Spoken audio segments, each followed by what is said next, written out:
Hey everybody, welcome back to Advanced Kayak Angler. With me tonight, I got the man with the plan, Armando. How you doing, man? Pretty good, man. How you doing, Dad? Good. And I like that you did that music. And it's funky. And I like it. He had Well, like a you rock picked band. it. Yeah, well, I I mean, had another one, but it was a little too hip hop for you. I know. hey, I get down with hip hop, but I like the funk, man. So there we go. All right, We so need the funk. Gotta there you have go. the funk. All right, Yeah, it that's can't be in a enough. bad mood listening to the funk, man. That's true. I don't know. That's very true. But we have a couple of bad things going on this week. I kind of want to talk about. First, we had Mike Schmitz die, new canoe team member. I never got to actually meet the man in person. I know I messaged with him a couple of times about things, and everybody had, he's one of those guys that everybody had something good to say about him. Yep. So he was a good guy. I wish I would have gotten the opportunity to meet him, but so it's very sad hearing one of our own in our tight knit community passing away, especially somebody who's so beloved. So very sad. Ye- Yeah, I had somebody on my podcast last year tell me about Mike Smith's story, and I really wanted to reach out to Mike and get him on. I figured this was going to be the year that I was going to get Mike Smith on, and then I heard the news. So thoughts and prayers to the friends and family that have been affected, that are going to be affected by his loss. Never got the chance to meet him in person, but I mean, Mike Smith's reputation in the kayak fishing community is, can't understate how important he was. For sure. And then Also, other bad news, yeah, yeah, Jeff Malott, his granddaughter, Rowan. I think that's how you pronounce the first name. yeah. She was that, and in fact, let me go ahead and share the screen because they just basically, I'll read it from the share screen. This is on Tourney X. If you want to join the Chattery tournament, it's a Chattery tournament that's organized by Ryan Lambert. If you know Ryan Lambert last year, I think it was last year or the year before last year.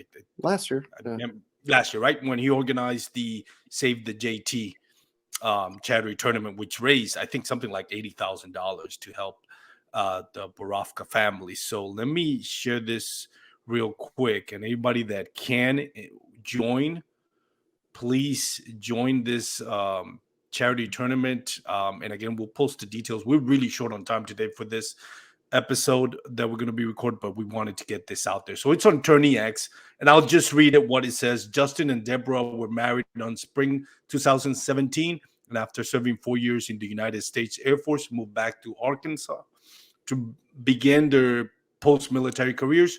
A short time after moving home, they started their family, welcoming Roro Malott into uh, Jeff Malott's granddaughter, into this world on July 27, 2023, just a few days before turning 6 months. And they took 6 month old and they took Rowan to the Children's Medical Center in Northwest Arkansas to look at some dark areas around her eyes, and had been there for a few days. After a battery of tests, they got the unthinkable news that Rowan had a 4 by 6 centimeter tumor. This is a 6 year old baby. That's six. 6 months, six, six Damn. month old, right? That's a very large tumor for a baby that age. On one of her adrenal glands that is likely neuroblastoma. And I apologize if I'm mispronouncing that. This was causing the bruising around her eyes as well. They're in for a fight of their life, but we're all praying for the strength for little Rowan and her parents to beat this horrible disease. It is on Tourney X. You can sign up. Quick details on it already. It just posted already. 51 people have signed up. I think it's $30 entry fee, and then you think you have an option of $20. Oh, here it is. Entry fee $30. Donation if you want to add another $10, and donation for Big Bass. I think it is another $20. So you can donate up to $50 from 30, 40 to $60, right? Yeah, $60. So please consider signing up for this tournament and helping out Don't them a lot. Our don't thoughts and consider it. prayers. If you're Yeah. listening to this, just sign up. Sign up at least Yes. $30. They also have a GoFundMe page. That's all that you can. If for some reason you don't want a chance at some of all the prizes that they're putting together for this, You can go do it on GoFundMe. You can donate a lot more money there if you're a baller. Just spend $30+ helps in our tight little group. It's like a no brainer. Please do it. Yeah, Yeah.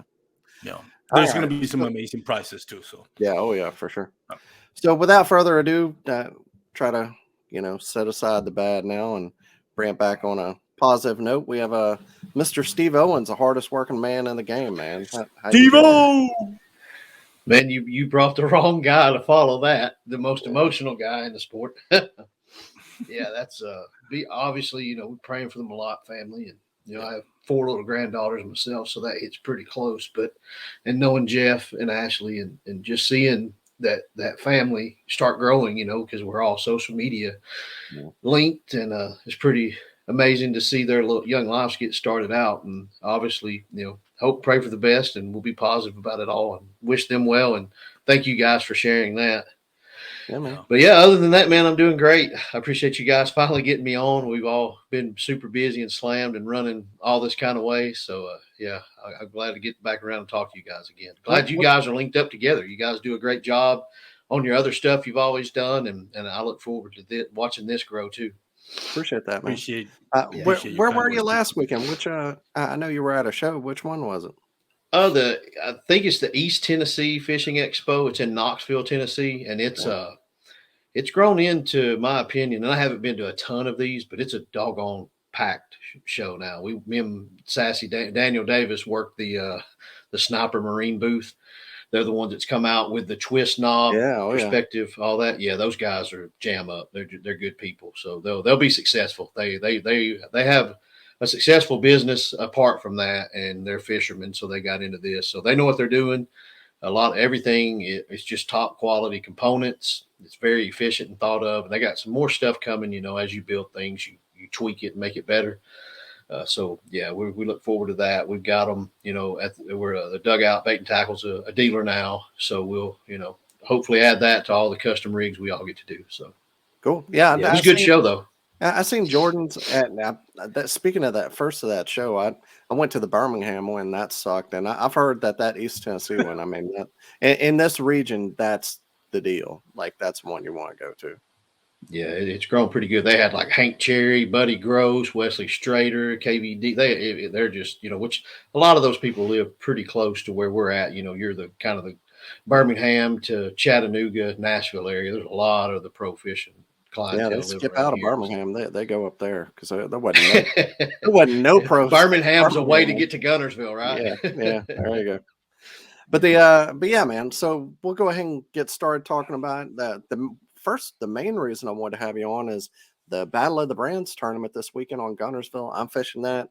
I think right now it's 23 total people, but hopefully some other, how people are always waiting till the end. Can you kind of talk about that tournament? This is the second year you've ran it, right? Yeah, it's the second one. I think they had the first year in Texas. This recently they had one in Sam Rayburn. I think I didn't get to check it out or anything, but like last year, you fished it. Hopefully, since we're not having a tournament Saturday, you'll win this one Sunday, right? Yeah. I was first out Yeah, of the money, and I won your TVKA, and then day two, I was first out of the money, but. yeah. So now that we just got the one tournament, maybe you'll catch them all up on Sunday. So, but Nah. but yeah, last year it was a rattle trap, the Bill Lewis rattle trap tournament, and with all that goes on in the fishing industry, GSM Outdoors acquired, Bill Lewis and Yamamoto, Steel Shad, and Buckeye Lures. So all of those baits, you don't have to use them all. You can just use one from one company, but all of those baits are included. Terminal tackle literally is tungsten and hooks because Buckeye Jigs makes underspins, shaky heads, nets, and all that. So umbrella rigs aren't allowed, but like you said, this is the second year. I think you got to be around some of them last year at the festivities. Yeah, On that's awesome. Saturday, there's that meet and greet at Gunnersville again from 3 to 6 at that gymnasium, and that was pretty doggone awesome. Getting to see all Yeah. that tackling stuff and meet the people. I was surprised, but obviously, I want us to. I would love to have 60 in this one. It would a little double what we had last year. I don't think it's going to reach that, but you never know. But like with anything else, like even the Spro frog tournaments, you got to start them somewhere, and it takes years, and then all of a sudden they just pop. So it's a challenging time of year fishing the 1st of February, especially you're in Texas, right, Armando? Yeah, and it's Texas is getting hammered pretty good right I now. apologize. So Yes, sir. yeah, and it's like 48 degrees here today. So yeah, water temperature up here is like 53 degrees right now. So they ought to be chewing for this tournament. We're on the back end of a cold snap, so I think this tournament's going to be really good. So Yeah, my wife's actually in Texas and San Antonio, and she's having to fly out early tomorrow morning because they're supposed to get like a winter storm tomorrow. So Yeah. Oh, it already started, and it's. I mean, it's nothing compared to what Northeast has gotten lately, but yeah. yeah, for us Texas, it's a little chilly out there today and this Cool. week. So So I'll tell you what. Whenever I was looking at it, it really these kind of tournaments really do their thing because like Buckeye, I didn't know all the stuff that they carried. So I know you kind of wonder sometimes like they'll do like Davis Bates tournament up here. They're local where I'm at, so they do a tournament every year. But you really kind of get to know all the baits that they have and spend. I know I've spent way too much money on their baits this year already because going from just rattle trap, which I love, man, I'm on the X Zone team, but dang, I got a whole bunch of Yamamoto now just because I had to have that. But yeah, yeah, Yamamoto and Bill Lewis sponsor the Tennessee and Georgia Bass Nation Kayak Series. Me and Daniel run, and I'm sitting here looking at all this Yamamoto stuff, and I'm just like, golly, I want to crack it open so bad I can't stand it. But yeah, I did order myself some of those. the Slinko. Yep, the Slinko, Oh, yeah. and I've got there. We're fishing Seminole, Georgia Bass Nation in 2 weeks, and I'm fishing Lake Talquin on Sunday. The Florida Bass Nation is about an hour from Seminole. Gene Wilson lives around that area, so I've got my. I got to get the name right. I don't have my glasses on. The Speed Worm, the Speed Cinco. Yeah, so yeah. I got some of those. Yeah, this is my tried and true secret color. I only heard one other person mention this color in history of my fishing, and it was AJ McWhorter. So got to be. what is for for those that are not watching but listening, what color is that? I can't say that. I mean, you did show it on the screen. Yeah, I just figured. I made sure it was wrapped in plastic, but no, There we go. it's gooseberry. It's gooseberry Zoom black and purple trick worm. For about 4 years on here on Chickamauga, I was just smoking them on that color. I mean, even if it was clear water or whatever, where you throw watermelon or something like that, that black and purple, they would eat it up. So, yeah. I've heard a lot like Purple Rain. I mean, there's a few other black and purples. I've never thrown it, but I know some people are really into that. I have a cousin up here, and he was like, "Dude, if you ain't throwing that black and purple, you ain't right." yeah. Kind of like Gunnersville, green pumpkin blue, green pumpkin purple. I threw green pumpkin purple. I heard somebody, and I think it's the black that does it because I was fishing Seminole, and somebody said you got to throw that. They call it Alabama Shiner, that black and red. And so I bought some of them and started catching fish. I switched to my gooseberry, started catching fish. Throw green pumpkin, I wouldn't catch anything. So I just started throwing the black again. So that's probably it. Who knows? That's it. Yeah. Whenever you figure it out, tell me because then I'll know what colors. Dude, who knows? I know that's why Zoom's got like 2,910 colors and Yamamoto's got 158 or something. Yeah, it just Wow. Yeah, it catches your eye.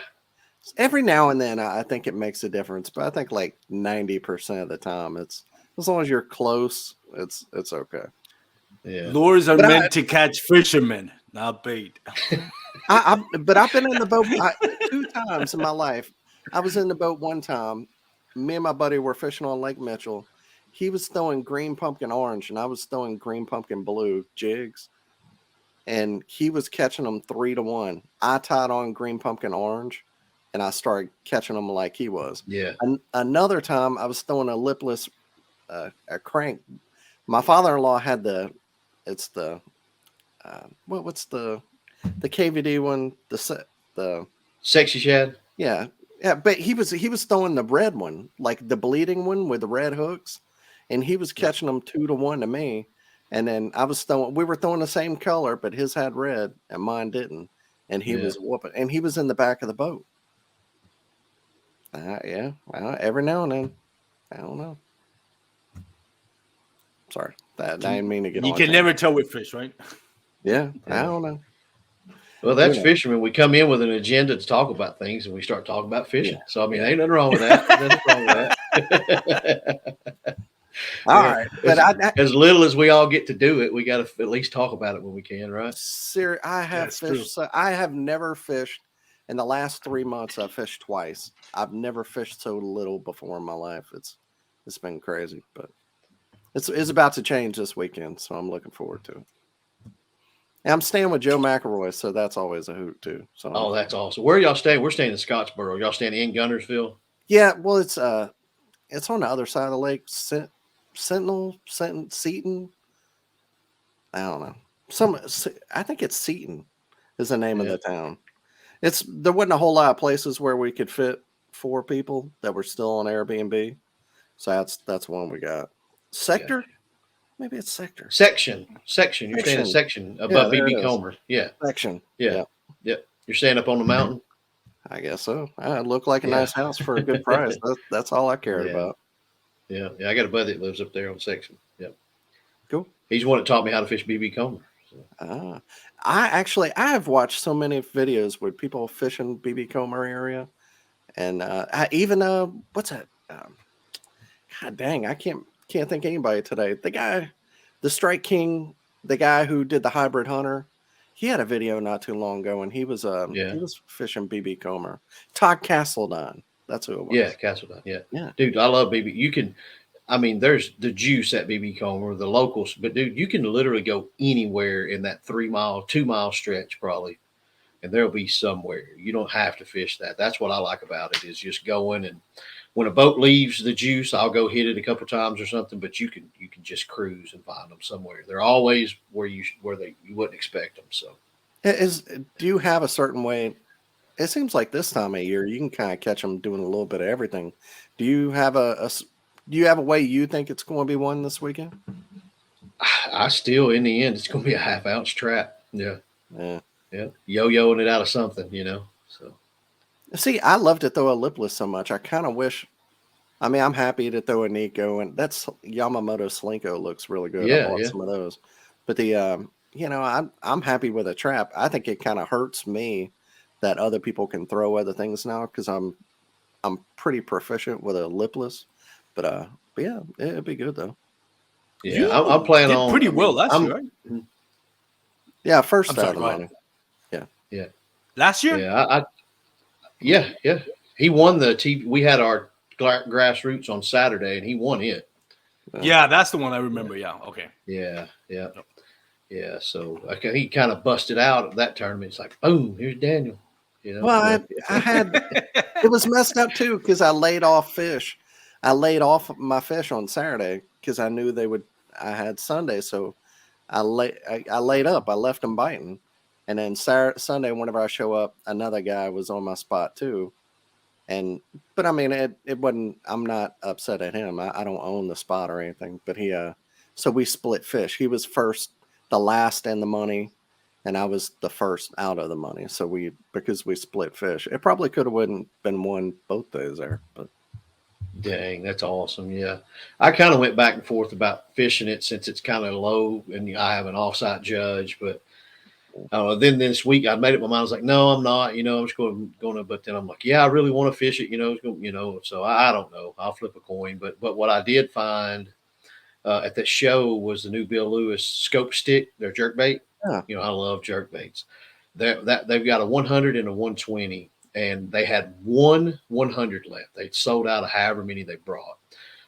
So I want to get a couple of those Saturday at the show there. So. I got a couple of the whatever is. I got their new jerk bait, whatever it is. I don't know. Yeah, it's coming a round tube. Yeah. Oh, okay. Yeah, I didn't know they were out. I just saw them at the show. I hadn't seen them anywhere around here yet. They had got some Marks Outdoors around. It's a great shop here in Birmingham. Yeah, okay. they got some for us. And me and my boy Chuck, my buddy Chuck, who's fishing it, he's like a jerk bait. He was on the last show about jerk baits, and he's like a jerk bait one of those live scoper guys. So Yeah, I'll probably get. There's 4 colors I want. I'll because then, like I said, we're going to Seminole next. So, and I like throwing a jerkbait on Seminole a lot. So, I'll tell you, I got that white kind of pearl. Is yep, it? that bone. Yeah, Yeah, the color actually looked really I good. think they call it pearl bone. That's what I'm gonna get. I'll probably get about 3 of those, and then there's sexy shad. I can't remember what they call it, nasty shad or something. And then they've got an IU. I'll probably get that one because that IU being translucent, you can take the garlic pins, the chartreuse, and stain that if you want, if it's a little murky, and then you can take a baby wipe and rub that back off if you want it to be translucent again. But I really like that IU with a little bit of chartreuse on it. So cool. I've never done that to hard bait. I've tried that. yeah, I do that. I saw this was years ago. One of the pros, he carries 5 or 6 different color Sharpies with him, and so I was fishing with Riser one time, and I busted out my Sharpie and colored the belly on a lipless orange, and he kind of grinned, and he uses a red Sharpie all the time. He said, not any kind of trade secret, but I know y'all know Adam pretty well, but that was pretty cool. I was doing something that he was kind of grinning at because he did it too. It's one of them kind of things. But I did. I colored the belly of it orange and caught fish because of it. Yeah, it was crazy.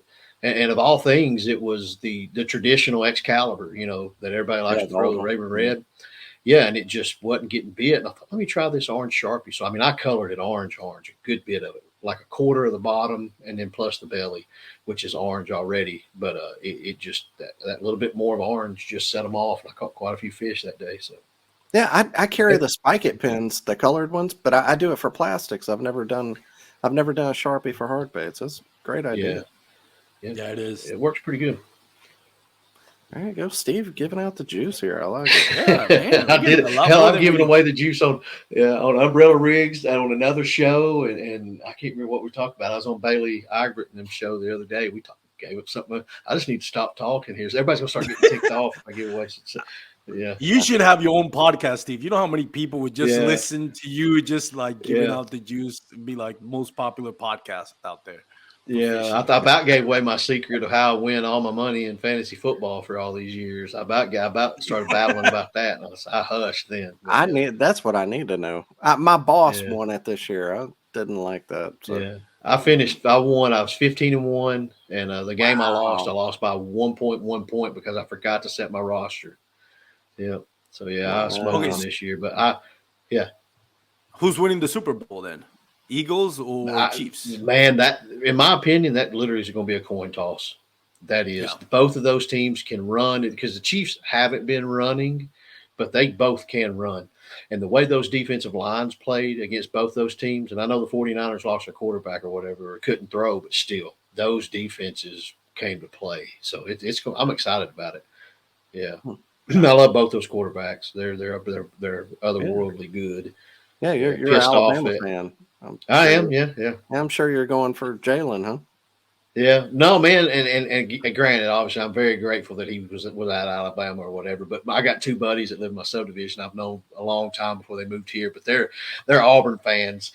Oh my gosh, dude, they have been crying. Every meme they post is, "I bet Alabama takes the championship because of Jalen Hurts," and you know how it all is. And I was actually holding a meme about built by Bama with Jalen Hurts on it just for them in case they win. But I am pulling for him. He's a great dude and everything. But I'm in NFL. Obviously, I'm a Packers fan, diehard. I love the Titans. That's the 2 teams above all else. But when it comes to the rest of the league, I like everybody. I like all the teams. I enjoy watching them. I'm not crazy about the Cowboys, but I guess nobody out of. I'm from Texas. Nobody out of Dallas. He said, "Hell, nobody." Yeah, nobody outside of Dallas. We actually like Houston. Yeah, America's team, but not Texas's team.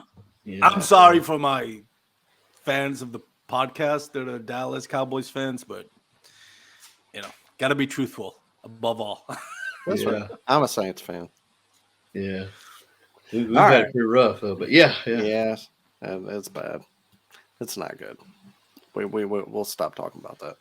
But fishing's going to be good, right? Yeah, there you go.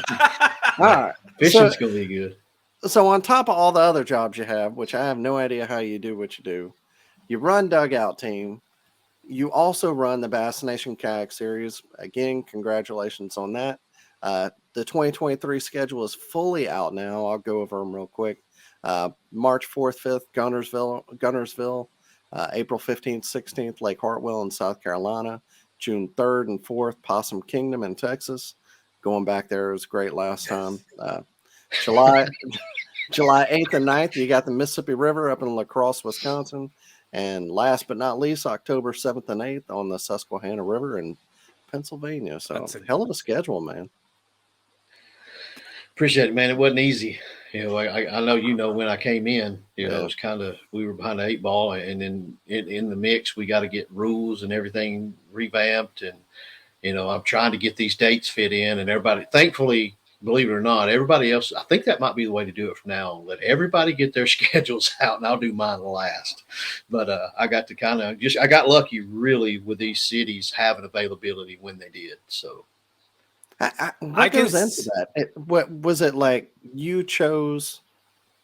Do they choose you? Like you have a list of options that you have, and you choose from them. But because I know Bass has to have a partnership with those areas, or is it you going out and talking to these to the local areas about it? Me, like I just, okay. I've doing the other stuff I've done in the past. I've just developed the ability to call and I have a routine I kind of go through to personalize it and then just to educate them on what we do and I hit them with graphics and pics of all of y'all fishing and what you do and explain the catch photo release and how good it is for the fisheries and just a conservancy aspect of it and then from there it's kind of a good faith, like we're not the boat series where we have dedicated entries year in and year out. We don't have a 20-year history like the Rattle Trap tournament. It's a 13-year history of averaging 250, 300 boats. So, this is something we have to build together, and then thankfully, you have the Bassmaster with it, which is easy to share, display. Yeah. So for me, they were like, well, what do you got to do? And I was like, well, I wish I could have went public and said all of this in the beginning. Was like, our numbers have been awful. We're rebranding, so to speak, reshuffling, redesigning, redoing. So in order to do that, I have to go where we're going to get attendance. But being a fisherman, my first thought is, what are the best lakes we can go to and get attendance? Yeah. Because you're not just servicing the area, you have to get people to come in from out of town, to support it. Otherwise, people are sleeping in their own beds. And then from there, I started looking geographically and I only had 5 events. So it's easy to put stuff in our area. It's easy to fish Texas, Louisiana, Tennessee, Alabama, Georgia, So I started looking at the corners to where we would know we would have at least 3 with really, really good attendance. And the other couple service the areas with another good population of fishermen and women so that they don't feel left out, because we're already going to leave people out by only having 5 events. So I did the best I could there, and thankfully it landed where it did. The final event took a long time to get under contract. I had another lake that would have been amazing as well, but it wouldn't target an outside of the Southeast area. And I think that probably would have hurt us public relations wise. So anyway, long story short, it worked out there. Susquehanna is very happy to be on board with us. They went out and changed some things that they do to get, coverages and stuff that they need to have more tournaments in the future. So thankfully, we'll be able to go back there too. And then hopefully if we get our attendance up, I'll get another event or 2 and we can expand and, hit some more of these. Hit some more of these, lakes and areas that need us up there. So, because I don't care. I'm not one that's like, well, we only got 95 people. That's okay. That's great.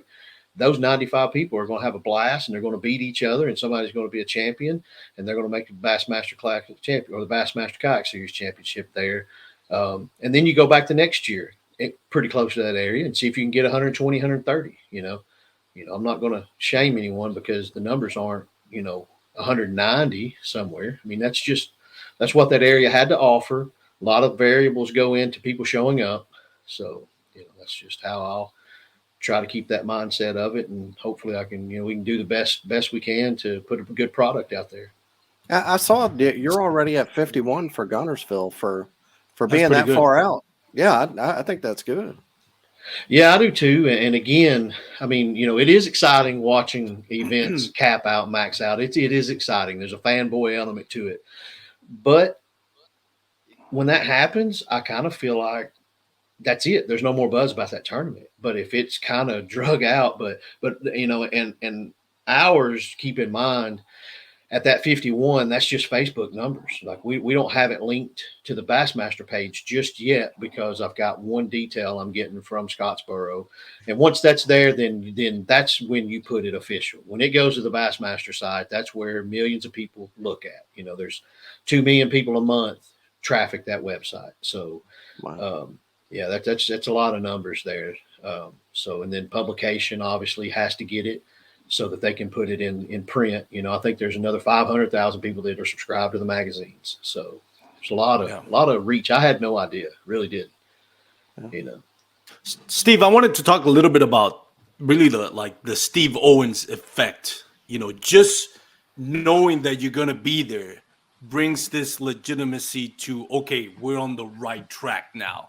Like, do you feel pressure of being like the savior of Bassmaster Kayak Series? Because I know all the buzz, like even before it got announced, Dan and I were talking about it. We were like, oh my God, praying, hoping that it became official that you were in fact the new tournament director. And as soon as you got in, we saw the Steve Owen effect. Schedules came out a lot earlier than we're used to. The lakes that were picked were the right lakes. Like there's no mistake on the lakes that you picked.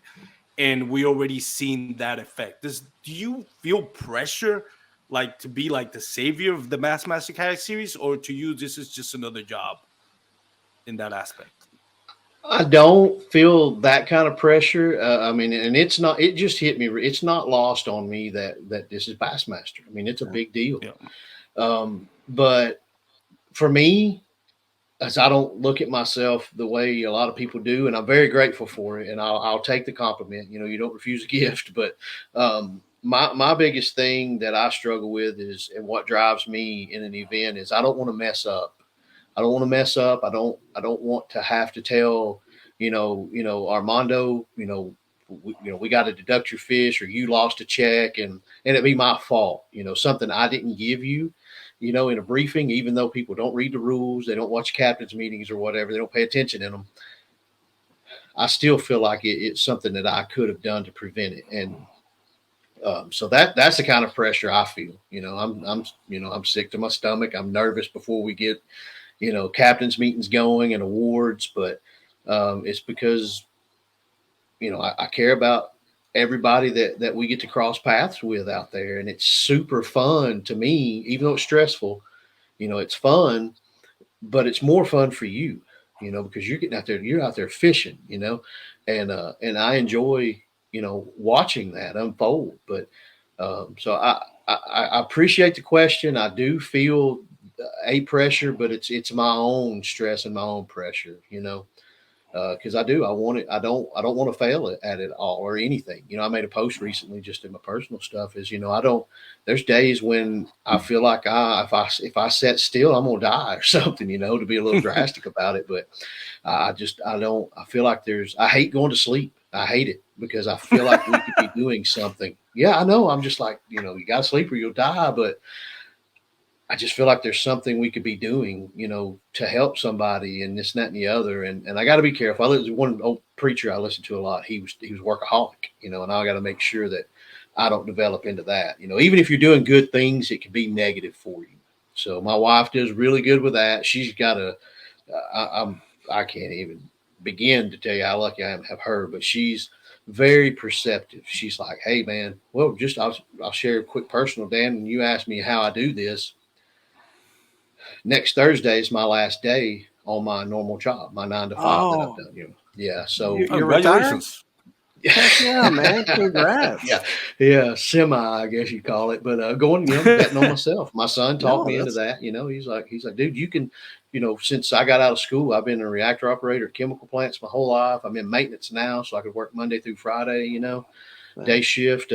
But we're in some outages that like we have at these plants to do repairs, and that's what I do is in maintenance. And I've had so much peace the last month and a half. I've just been in a zone. I've been happy. Everything's good. And I was at work, and my partner and then my wife here, they were like, you're getting a little, little Stano, my alter ego, they say. and it hit me. And my wife was like, you got too much going on again. And so I was going to leave there in 3 weeks later than that, the week of the Gunnersville tournament. I was going to leave because I've got things pretty well lined out.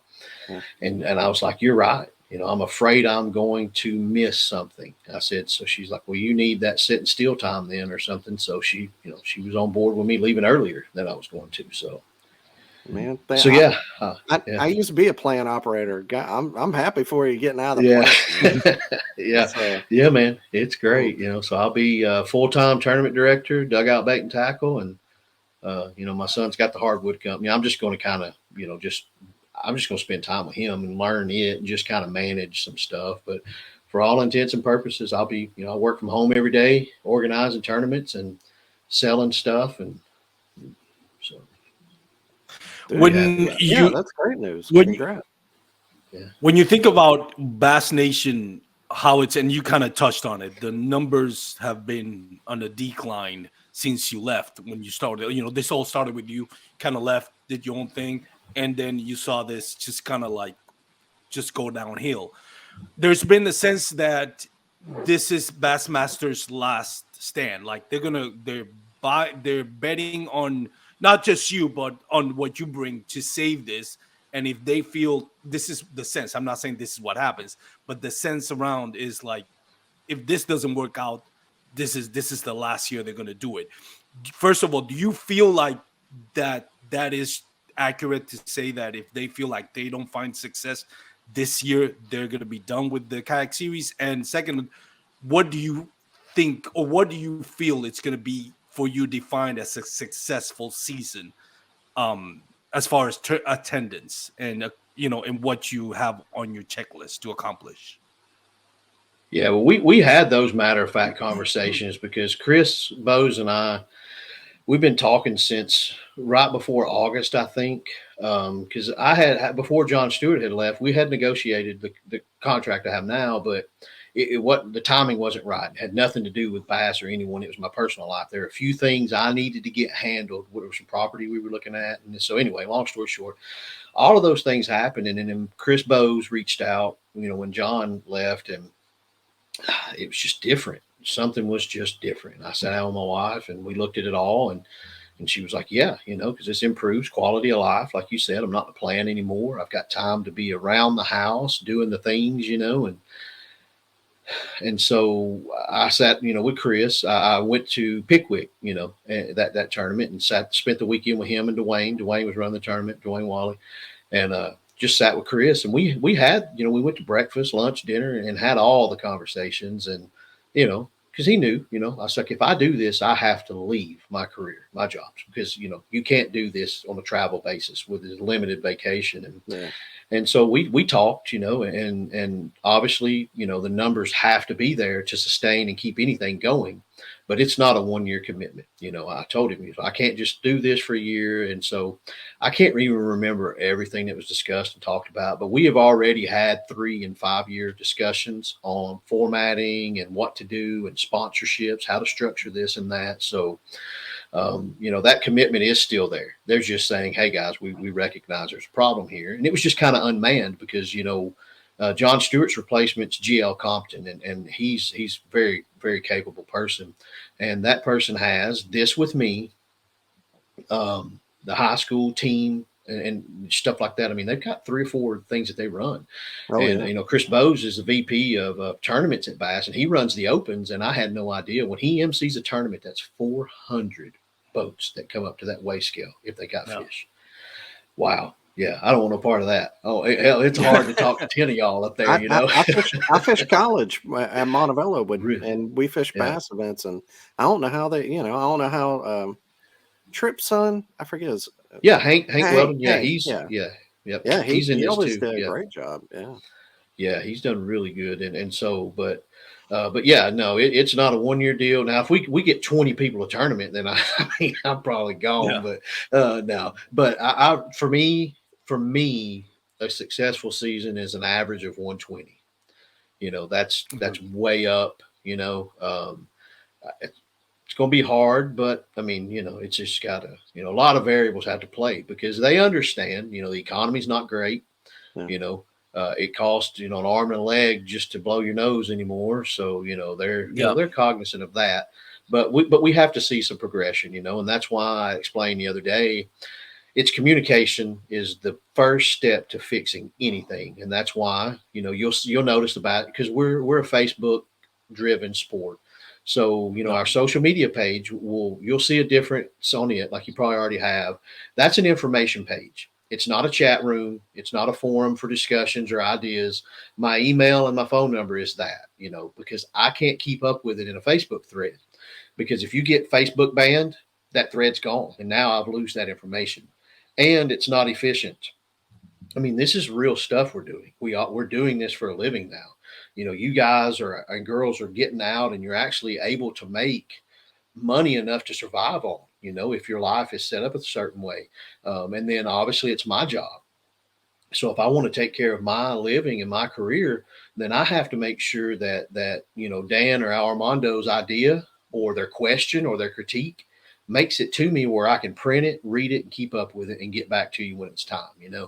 I can't. You can't chase Facebook messages, and that was something I learned from Chris Bowes immediately. He was like, we were going back and forth the conversation. He said, "Hey, send me this in an email," and I was like, "Dude, you got it in a text. That's how we operate." And he was like, Yeah. "No, I need it in an email because an email I can drop it in a folder." And get back to it. So that's the main thing there. I'm gonna, you'll see the event pages on Tourney X. They'll be posted on social media.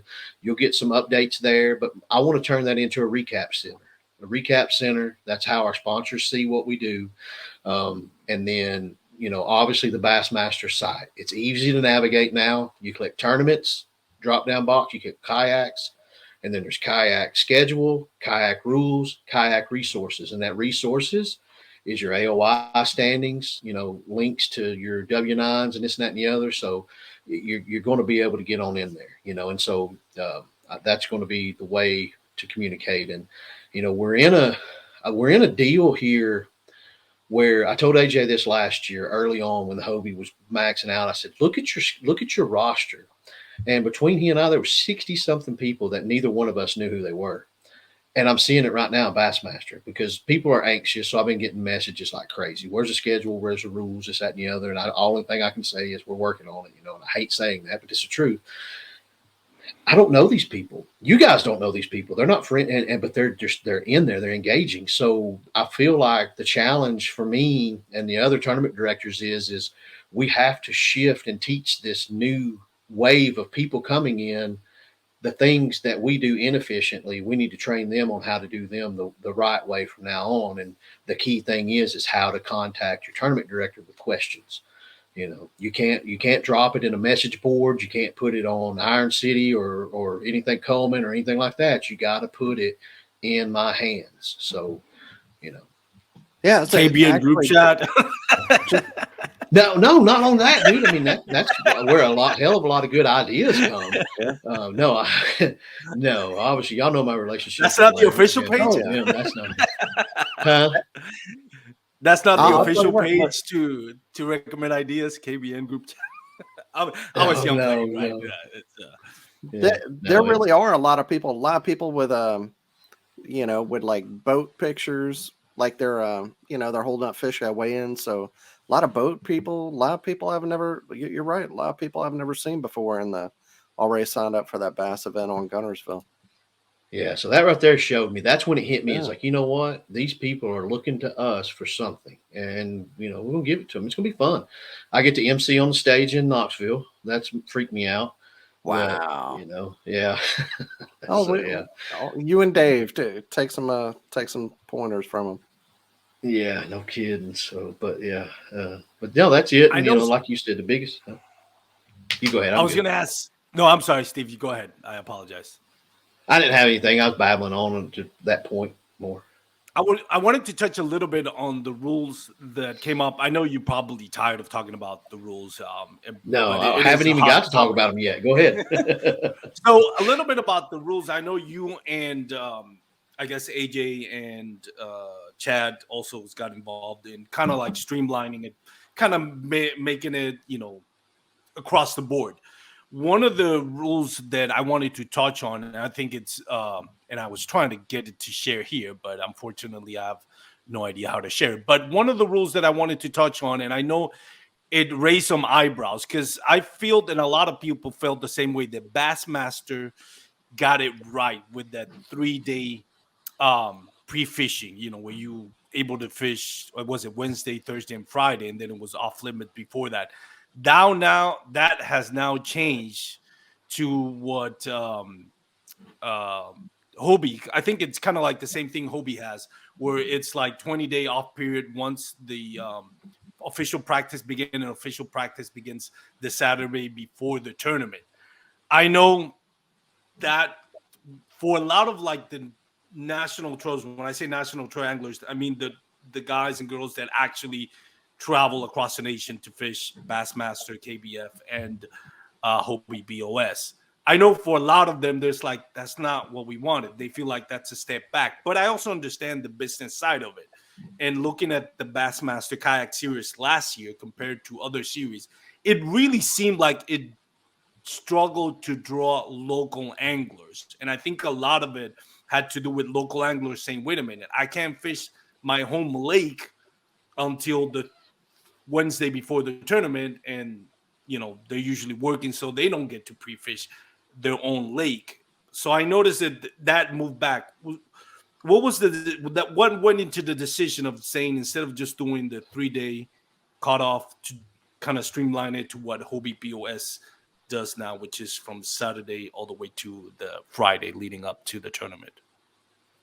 Yeah, there were, because like you had mentioned, we did work together extensively and back and forth, right down to getting the same wording on a lot of the things. And keep in mind, there's a bigger picture here. There's a goal to have hopefully what could be mandated as a universal set of rules, and that takes time. It just doesn't Yeah. happen. And Hobie's, and I'll speak for Hobie here, because a big part of that culture with where I work and what I do with the college series there. And they had nothing in place. Neither did KBF. So, they have to look at their overall field, and we engage with people all week long. When you come into town and on a Tuesday and you have a question, we know you're here, that kind of thing. And so to go from nothing to the 3 day, which is pretty tight, is something that I don't think I felt, they had to say, hey, this is our tournament series. We got to be careful here to make sure we don't go the wrong way. One is very, very tight. It may seem advantageous to some, but it's also excluding, like what you just said, a market of people that live on that lake. The weekend, So, yeah. yeah, right. And we had already really, really felt like an off limits period was good, so that it does mitigate some of that advantage if you do live on a lake. Of course, fishing changes overnight.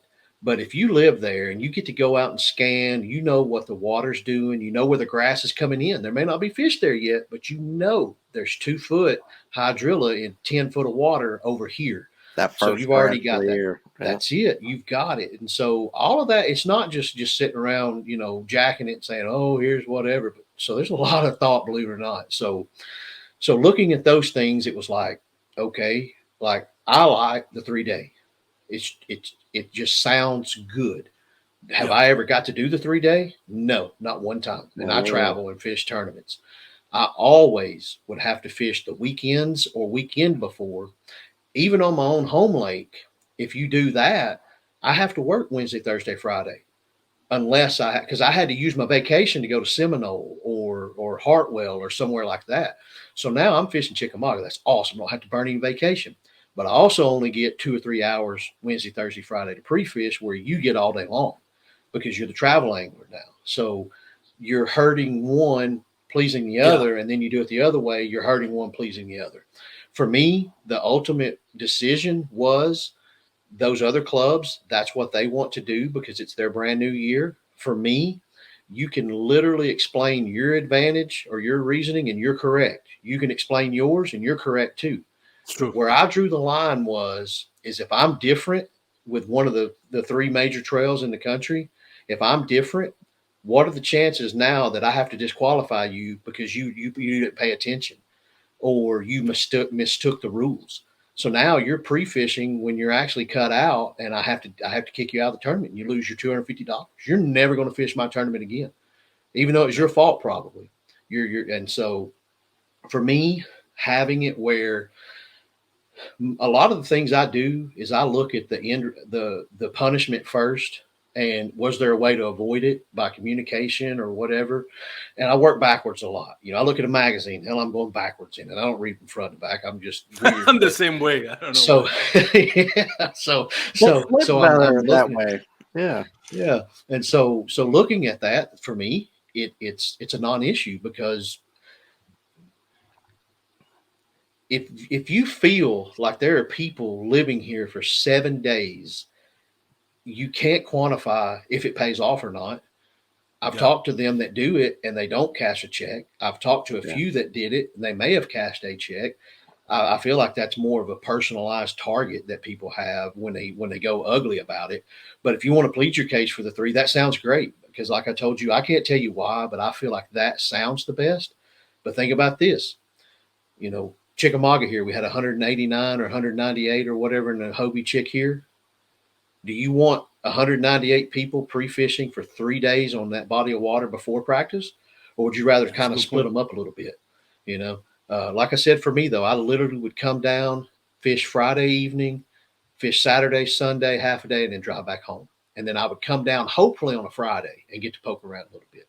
I never got to do the 3 days. So for me, I looked through tournament logs and everything and kind of looked at people. And then I obviously have conversations with a lot of people. I know, Dan, we talk all the time to a lot of people.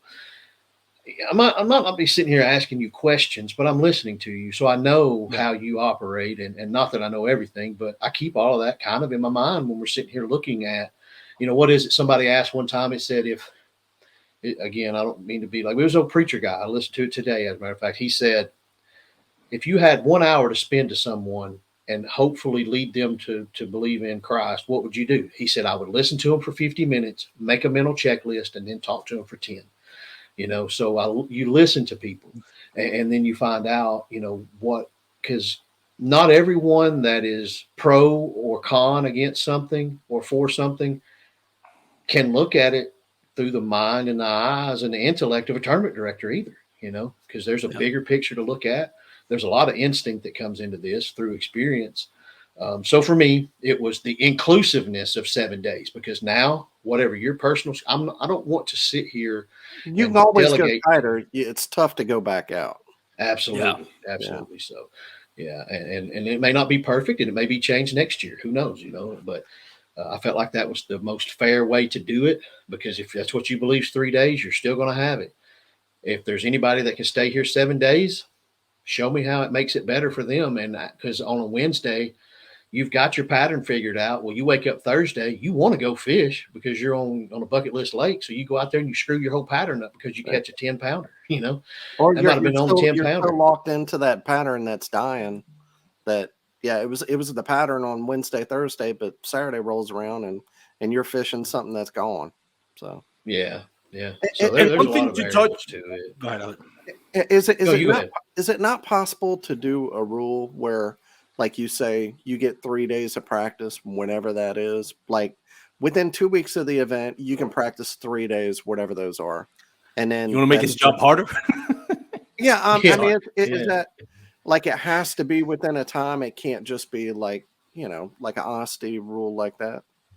Yeah, I mean, there obviously is. I mean, I talked to Drew. Drew mentioned that one time a little while back, and some other people have. But how this is a wrong word, but it's all I can think of. How bush league does that sound? I mean, we're trying to Yeah. put together legitimate Yeah. trail series, Yeah. is like the communication thing. I hate it. I hate that I can't call you and shoot the bull during the tournament about whatever, because that's what we do. That's part of the fun. I talk all day long in a tournament, all day long. And what do? Man, I'm catching them on a white spinner bait. Inadvertently, I'm helping you against somebody fishing 50 yards from you. But then I talk to all the boaters, and they're like, hell no, we don't get to talk. No, we don't get to talk. We don't talk on the phone. What are you talking about, man? We're out here fishing. So you got to find that. Let's keep kayaking close and fun. And also, we're trying to develop, very competitive series is where we can. So you're losing some of that nostalgic part of kayak fishing, to an extent. But that's okay. It's not a bad thing. It's just reinventing itself. It's evolving, and we're going to make it better, and in doing so, you're not going to start question. You won't be able to question the integrity of things anymore. Like people get stones Yeah. thrown at them. Literally, I mean, hell, I heard a conversation today that if either one of you were there and it was said about somebody of your family or whatever, you probably would have turned the tables over. I mean, is that bad? And it's all nothing. The people don't even know this person. It was just chit chat chatter, and it's awful. And that's in everything. It's not just kayaking. I shouldn't even probably brought that up, but with the ramps list and launches, to move on into some more rules, you're never going to be questioned about whether you've done something. And a tournament director is no longer going to have to sit for an hour and a half to 2 hours on the phone. I literally got in, Dan and Armando, a tournament that was here. I wasn't a part of one year. And I literally got out of my house 2 or 3 times to go check an area for the tournament director, because it was, it was something that they weren't supposed to be doing. And so, that's insulting to do that to a tournament director, to try to push that boundary and this and that. But that's what we do. I mean, like I mentioned again the other day, I mean, that's boundaries are there to be pushed. That's why they go high against the wall in NASCAR, and I'm okay with that. I love boundaries getting stretched, because that's how you triumph or you evolve into something better. But you're no longer going to have to sit and play game warden anymore on this kind of stuff, hopefully, and it just adds to, I don't even know the right words before I won't even try to do it, but it just adds some structure to what we do a little more so. And if we're going to make it out there to that broadcast network to where we don't just get looked at like little plastic Tupperware boats, we got to get rid of the negative chatter, because that's the first thing people say. I was listening to Mercer and them recently, and they literally stopped and caught themselves and said they're pretty passionate about what they do.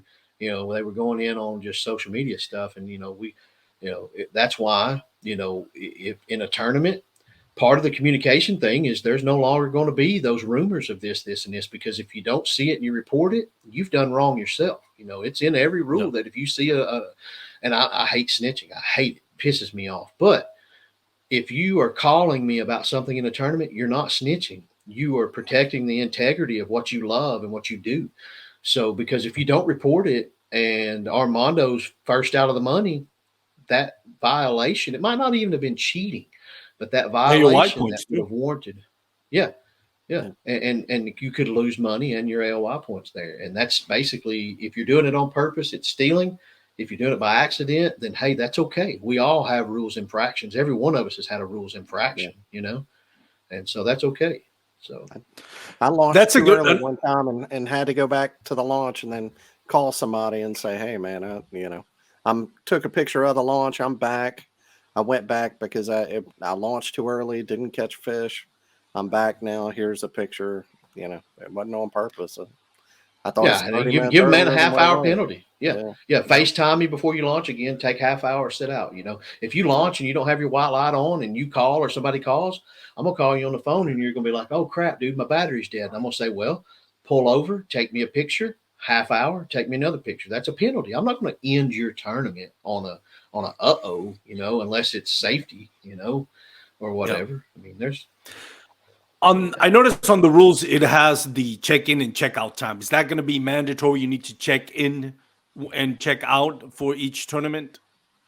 On the app, yeah, yeah, that's going to be Okay. all three series. And I've always not liked it just because it's been something else I had to keep up with as an angler. But I've tried to remove every bit of the hook setter in me to look at these rules, and I think we got too lax on it over these past years with the soft check-ins and this and that and the other. Because what we did by doing that is we no longer have people at awards anymore.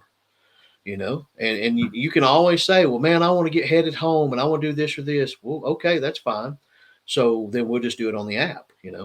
But I think it is important, and that's one thing I don't want us to lose is like, I want my captain's meetings and registrations to be, number one, efficient and get the black and white stuff done as quickly and early as possible. I want you to hang out, fellowship, pop a beer if we're in a location where you can do it. And then I need you to get quiet for about 5-10 minutes. That's it. Be quiet and let me go over these rules. And if you have a question during registration and this, that, and the other, I'm probably going to have you sit in an area where I can get back to you. I don't want to interrupt that registration, because if you have just drove all the way in an all-nighter 23 hours from somewhere, I want to get you in and out so you can get back to your house and go to sleep and wake up the next day and fish or do whatever you need to do. And if you got questions, I want to make sure that we're alone, we're quiet, and it may take you an extra 30-45 minutes, but that's how structure and things work, and you don't miss things that way. Another thing that I wanted to touch on, Steve, and again, thank you for your time, especially talking about this. I know there's a lot of moving parts Yeah. in the rules, and we all have to be respectful. Even if I, Dan, or anybody else doesn't agree with one rule, we have to look at the big picture, and we can always talk about it and have a disagreement as long as, like you mentioned, as long as we have it Yeah. respectful, each one puts their point of view and why they think that way without necessarily attacking other people or other people's point of view. Another thing that I know that draws a lot of eyebrows is, and I personally, I think this is a great idea, but the new rules on defined boundaries and launches and defining what is accessible and not accessible, because we've had it not just Pickwick, but recently where people just kind of put their own take on what is accessible and what is not Yeah. accessible, which I think is ridiculous. So I noticed that you guys did the hard work of clearing that things, especially the definition of what is accessible and inaccessible. I thought that was spot on, defining if your kayak is partly out of the water or completely out of the water and kind of things like that. Um, the boundaries, I know a lot of people saying it's taking the essence out of kayak fishing. And while I understand their point of view, a lot of kayak fishing is like going into deep creeks and getting into places where boats can't go. I get all that, but I view it as the same way playing basketball, right? When you go to your local YMCA or rec center, you don't play basketball with the same exact rule the NBA does, right? The NBA has some rules, and part of it is that it's not to take the fun away of playing basketball, but it's because there's a lot of money going in, and we're going to see it in Bassmaster, I'm sure, and we see it in Hobie BOS where it's constantly hitting five figures. That is substantial amount of money, and where you don't have rules to protect the integrity of it, just like the NBA for basketball has some rules to protect the integrity of the game that we don't do it on a local playground because it will take the fun out of it because we're just playing for fun. Same thing applies to kayak fishing. As the sport has grown and the payouts have gotten bigger, there seems to be that need. Like, we need to tighten up some rules here because otherwise this could get out of hand, and not everybody's going to come with the noble, spirit of, yeah, let's compete. May the best angler win. Like you mentioned, people are going to push the boundaries and do things to take advantage of it. What goes into after saying all that, I know that was a mouthful, but what goes into your I kept decision up with it. your decision to, you know, put those boundaries and defining the launches and defining what is accessible and not accessible? Yeah, this one was like really, really hard for me to get my head around, and probably was the last to kind of, I knew something had to be done, but I knew it was very important to wait because, like we've talked before, and I'll wear it out till I die. I hate rules. I hate my alarm clock telling me what to do, this, that, and the other, that kind of thing. I say it all the time, but I understand rules is why we have civility, and I get it. I get it. We have an order because of that, and I'm okay with it. But like we do here in Tennessee in cast, our rule book is as thin as we can keep it because we don't want. I kind of feel like to an extent, whenever you add too much, you actually create more gray than you eliminate. So Yeah. for this here, not wanting to penalize anyone for something, that literally is not wrong, or AJ and I and other people have discussed how where we're at now. I mentioned that transition period with the new people and people we don't know coming in. We're also at a transition period, like you just said, Armando, where things are getting more real, So, but we also have to make sure that we keep it who we are and we don't turn into, Jack Legs Boat League that people hate fishing or we hear the people complain about. So that's very, very, very, very hard to make it official and still keep the entertainment and fun and why we do this element there. But and again, we have, just like you guys, we all have back channel conversations, and over the years, and this, like you said, this is not Drew Gregory and Pickwick. This is not that. That's what threw light on the conversations and stuff that got to be had. But we've had for years and years and years and years allegations of all kinds of people with certain things. And then I've fished those kinds of waters too. And I've experienced the dangers of how some of those people fish. So that had some of the thinking in it for me, was kind of that, because you're helpless as a tournament director. You're stationary. You're not out there. But I felt like I mentioned earlier, with the private property stuff coming into play, there's, because it's an amazing thing to be able to figure out how to navigate up, down, across, or even find these launches. Josh Stewart's one of my good buddies. I mean, and he's a master at it too. It's a serious set of skills for sure. It is, dude. Yeah. It's Army Ranger kind of stuff. And but now, having said that, that's what is where the thinnest line is, I feel, on potential rule breaking. More so than potential rule breaking, it's being able to define yes or no. You are legal or you are not legal.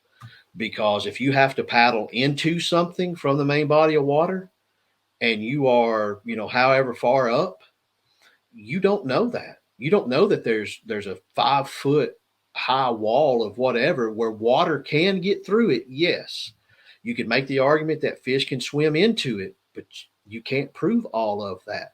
So what you just did literally is I just showed, and there's areas I have fished that are impassable, and there are legal boundaries up above it. And so I stopped. That's it. That place is landlocked to me. So I'm not going further. And through my experiences there, and like we discussed earlier, it'd be nice to make life a little bit easier on TD if you could. If we are researching and doing all this reconnaissance work, then I'm going to miss things. And it's a greater risk. I'm going to miss things and I'm going to cost you money or an AOI point. And then I've lost you as an angler when you realize that I missed it. And so at a certain point, you have to take care of the integrity of your job. And some of that stuff falls into, like, say, you've caught a 22-inch bass and it's got a broken jaw and you can't get that mouth closed. Well, guess what? You're going to get a 2-inch penalty because that's just the nature of it. You can't help it, can you? But good and well, and you're okay with that fish getting deducted because the mouth won't close. You're going to bitch and gripe because I would too. I just lost an inch or two off of this 22-incher, but the jaw's broken and I can't close its mouth.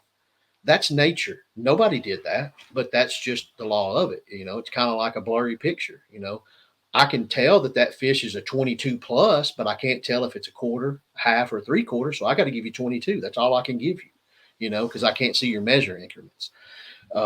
That's just the way the cookie crumbles sometimes. And, I understand and respect how sensitive that is because, I'm good friends with multiple anglers. And these aren't even anglers that are on the national scene a lot. They're people that I know would come into something if we have a river event. And so to put that in perspective, when we fish Susquehanna, that's a river event. So guess what? You can get out and drag and stuff, but you're gonna, you got to stay in the belly of the creek. You can't climb across the bluff or across a field or anything. So I get it. It's challenging. It's probably not going to be well received for a little while, but all I have to say is we'll, let us get in here. Let's get it implemented and let's work together on these launches and things. And, let's put it where, we can make it as good as we can, Yeah. Hold on, Armando. I guess they froze up there, but that's all right, man. Yeah. I didn't look. Do people have to be back to the launch? Is that a rule? If it's a legal launch, you can take out at any other launch. Man, I don't know what's happening here. He's got the top off that bottle too long. StreamYard's going crazy, man. All right, well, we'll cut it short there. I appreciate. Did you get that answer to that though? You can, as long as it's a legal launch, you can take back out somewhere. Okay. As long as it's another launch, you can take out there. Yeah, you don't have to go back to where you launched out of. It's got to be a legal launch though. But do they have to be back to a launch? You have to take out at a listed launch. So if you launch here and the next legal launch is 17 miles away, you got to come out of that launch. Yeah. Because I've seen people just, I have seen people stop, drag up the riprap and go over the guardrail onto the side of the road, which is not public access. That is an emergency lane. Yeah. I've seen them leave their kayak on the lake and go to weigh in and then come back and get their kayak. Yeah. You got it. Steve. Yeah. Steve, thank you so much, because for those that are listening, me and Dan went off air. We could hear Steve, and Steve is all by himself, just not making stuff up, but just talking and talking, hoping we would get back online. I was still props to you, Steve. Let's keep it PG, but this is my moneymaker right here. Props to you. I was trying to get back in. I can hear you. I'm like, God, Steve Owens is by himself, and you can see him just trying to keep talking. So you should have your own podcast, Steve. No, I can't do that. When would he have time, man? This guy's so busy. All right, well, man, it's a treat for me going on them. It's like it's like a break. I can't make that make sense, but I enjoy coming on and talking to you. Well, number one, I don't get to see you guys, but once or twice a year, Yeah. And so it's pretty good. Anytime you ever want to talk about something, man, holler at us. We'll get you on one of these deals. That's right. Well, I'm semi-retired pretty soon, so if we can pass a hat and get me a little gas money at the church on Sundays, I'll come out and fish with y'all a little more. I like it. Let's do it. You go. Hey, Iron City, man, anytime. Come on down. You can come. That's right. Come do a float with me. That's right. All right. Well, man, we appreciate you being on. Thank y'all for listening. Again, get signed up for the Mallet tournament. Let's do everything we can for somebody in our community here. We appreciate y'all listening, and we'll see you again next week. Later.